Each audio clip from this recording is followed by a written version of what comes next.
We off? 30 seconds of carefree bliss. Oof, like wind in your hair carefree. Oh, like using Clorox Disinfecting All-Purpose Cleaner in the home carefree. Yes! Like dog slobbing on the coffee table and cleaning it with Clorox Carefree. He's on a roll now. Spit toothpaste on the faucet. You got it. You got it. Peanut butter on the light switch. Oh, spritz, spritz. Spritz, spritz. Clorox, man. Clean feels good. Okay, we're back. Use as directed. 1, 2, 3, 4. The Brutally Delicious Podcast. The Brutally Delicious Podcast. The Brutally Delicious Podcast. The Brutally Delicious Podcast. Well, let's talk about last night. You definitely get that you guys kicked ass last night, right? That was a fucking great show. Are we already doing this interview? Yeah. Okay. Thank you. That was great. Super tight, super everything, right? I mean, packed energy, everything was off the chain. Thank you. I don't know if you thought that from your end, but it was like first show we did since long time, because last show we did, it was exactly 1st November in Manchester, UK, and that was the second show after this. And it was great. I mean, the travel, time changes, jet lag, some technical problems before the show, but we made it. And seems like I see people today, and they're always like catching me in the elevator or in the anywhere there, and like looks like everybody being satisfied about sound and performance. So yeah. And it's also, I mean, first day on a festival like this is probably everybody's trying to work out the bugs, right? So it was probably difficult to do all around. Well, it's a boat, so you always asking which way I should go, where's my room, and it's crazy. It's different. It's not like a venue where you go straight, right, have a regular sound check and everything. So it's different. Have you guys played this boat before? No, it's our first time. Is it really? Yeah, first time for Decapitated, played in the 7 tones. This is 10 for me. I've been doing this. Oh my god. But I saw you guys get named. I'm like, man, I can't wait to see it because big fan. But awesome. How's the experience been? Pretty good? Pretty good.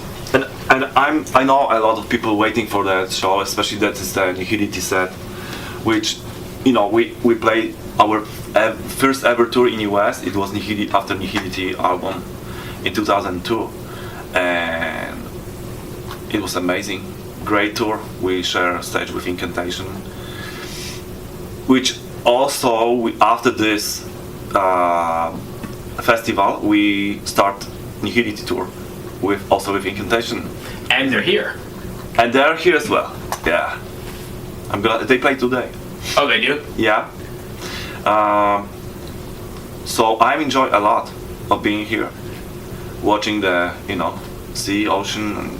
But it's different from a lot of festivals, right? Because you're hand-on with people all day long. All day long. There's no place to run. But it's not a bad thing. Well, I don't think it is. At least the people I've talked to think it's great, right? You just kind of hang in with them. It's different. Like, I can see the people, they so nice. Respectful. And they talk more between each other and respectful. I mean, I don't want to say it's like the same on a regular festival, like in Europe we have. Right. Metalheads are cool in general, yes.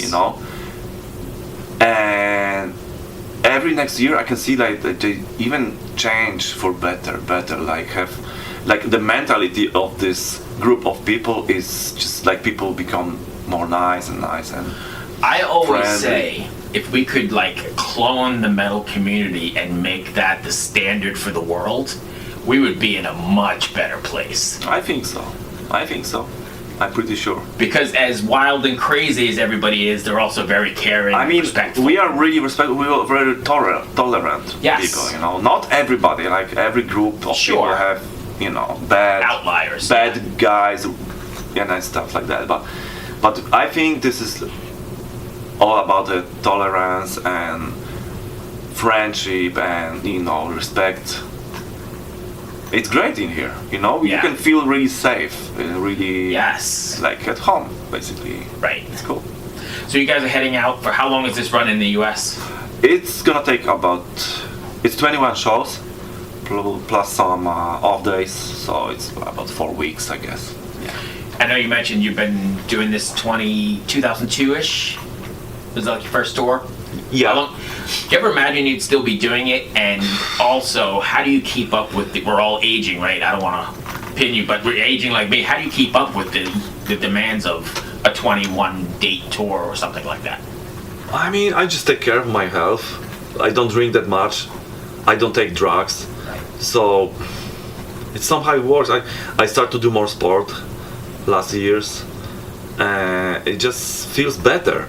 I think it feels better than like 10 years ago when we've been just like a Guns N' Roses meeting and Motley Crue on tour and all the time drunk and you know all this craziness. So it was too much. And right now, pretty much like most of the guys in the band and crew are sober and we're taking care of us. Right, because it's your career and our goals change. It's like we're looking. The most important thing is to deliver the best performance and just feel good on tour. I mean, it's party happens sometimes. It's normal. Oh, yeah. We are human beings, but it's not like constantly right every night never-ending madness. You know. So.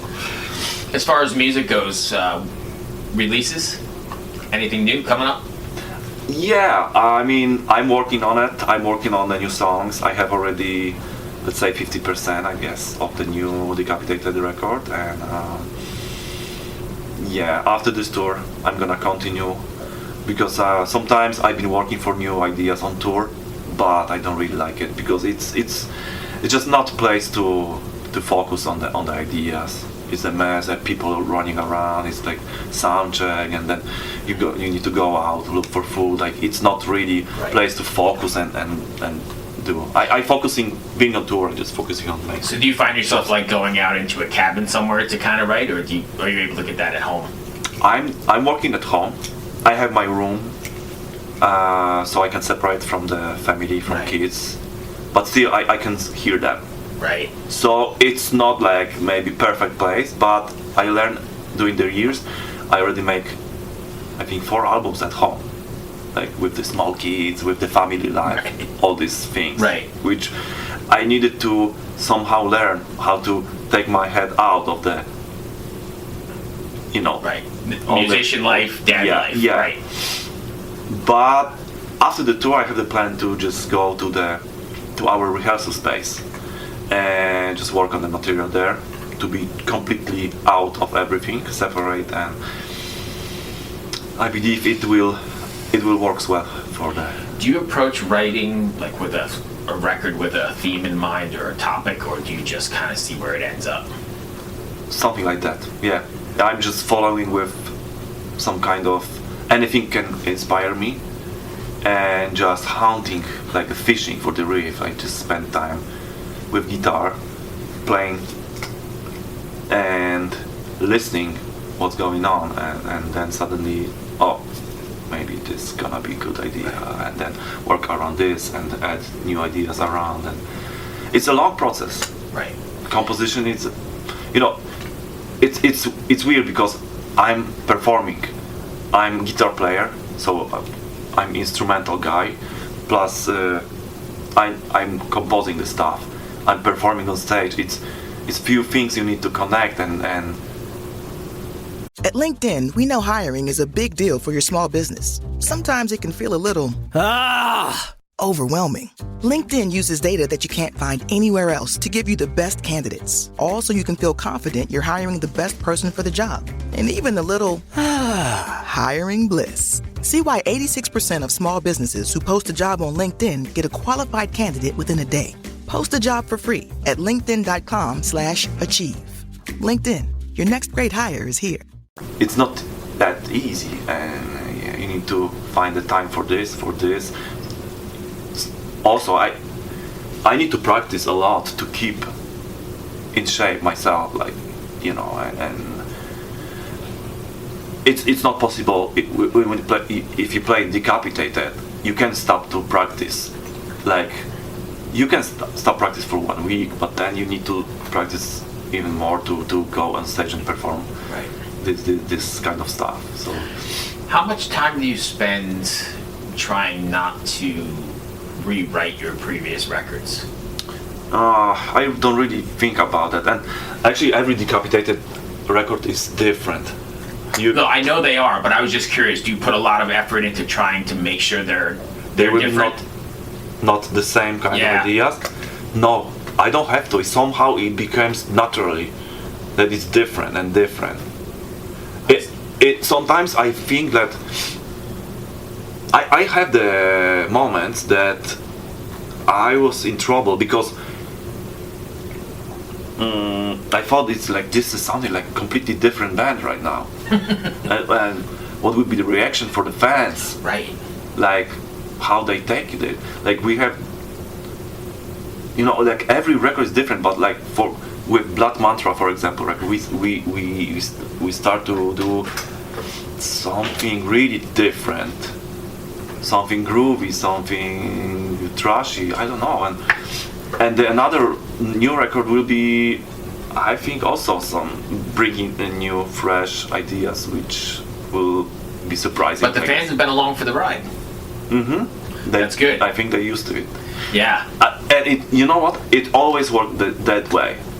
You play traditional kind of classic death metal, and then become with the album, which is different. It's modern. It's like completely alternative to Right. and you can see some kind of voices that this is not the band anymore. Oh, I don't like it. I'm quitting to be your fan. Right. And then after 5 or 8 or 10 years, these people are like, oh, this album is like your classic. It's the best album, you know. It's like work like, I don't know, when Metallica released the Load album, or Sepultura released the Roots, Bloody Roots. Right. I was like, that's it. Yep. I'm done with this band. But then you're And back then right again. now it's like, holy Yeah. shit, it's a good jazz. She's kicking me out here in a second. So last one. Who are you looking forward to seeing on the boat? Anybody you? Oh Top of yeah, your list? yeah. Yesterday Emperor, Fuck, were they good? and I was sick.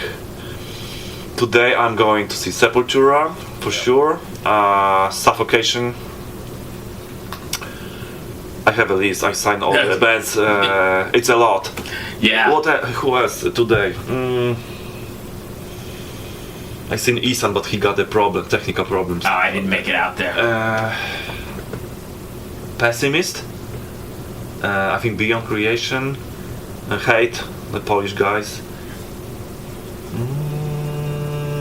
I don't remember. There's a No, bunch that's of bands. fine. Yeah. She's kicking me out, so that's going to be the end. But off the record, you toured with Machine Head, right? Yeah. I've been a member for 5 years. Yeah, that's what I thought, man. One of my favorite bands. I definitely have seen you on the road 100 times then, because Yeah. I'm a machine. It was amazing. I'm a head case or whatever Rob calls it. I miss it, but I couldn't handle it. Sure. Double duty in this scene, No, I know. hard. But yeah, I've definitely seen you out playing with them. Yeah, I playing one tour in States. With So, bucket list interview, and I'm going to throw it out into the universe, is Rob. I've been trying to get him forever. I don't have the phone right now. That's okay. But I have that. Okay. Yeah. You would be my hero if you can make that one happen. I mean, Rob it's not easy. I know. I'm not the person who can. Hey, Rob, you need to do it. No, I know. It doesn't work like that. I'm sure. But yes, I've seen you out on tour with Rob. With But Machine Head. I can send it to Joseph Yeah. Houston, the manager. Yeah, yeah. So, and maybe No introduce stress. you guys. Sure, no stress Okay. at all. And then what happened next? That's not out of mind. No stress. That has nothing to do with this interview. I remember seeing you on stage, and I'm like, I'm pretty sure that's Yeah, that was cool experience. Fuck yeah, I you learned- played on the record too, right? Yep. Yeah. Last record. And the new is almost about the release soon. Yes. March, April? Oh yeah. Are you on that one as well? No, not anymore. No. One record, but still. I couldn't. Yeah, still, I mean, yeah. seeing your face on the layout in Machine Head is pretty cool. Oh, yeah. And I deliver a few ideas for like 2 songs and solo parts for 5 songs, so it's pretty cool. Yeah, beautiful. Anyway, that's all I had. Sorry for if I kept you too long. So next one is Hey, what's up? This is Blake Weiland. I'm the host of the Tone Mob podcast. It's a show where I interview guitar people about guitar stuff. We talk about their pedals, their amps, their accessories, their preferences, all that stuff, as well as a healthy dose of whatever comes up. Topics have ranged from aliens to addiction and anywhere in between. Oh yeah, and pizza. We're definitely going to be talking about pizza. So get the show wherever you're listening to this podcast at. Just search The Tone Mob in your search bar and it will pop right up. Come join us. We're having a lot of fun. Thanks for checking it out.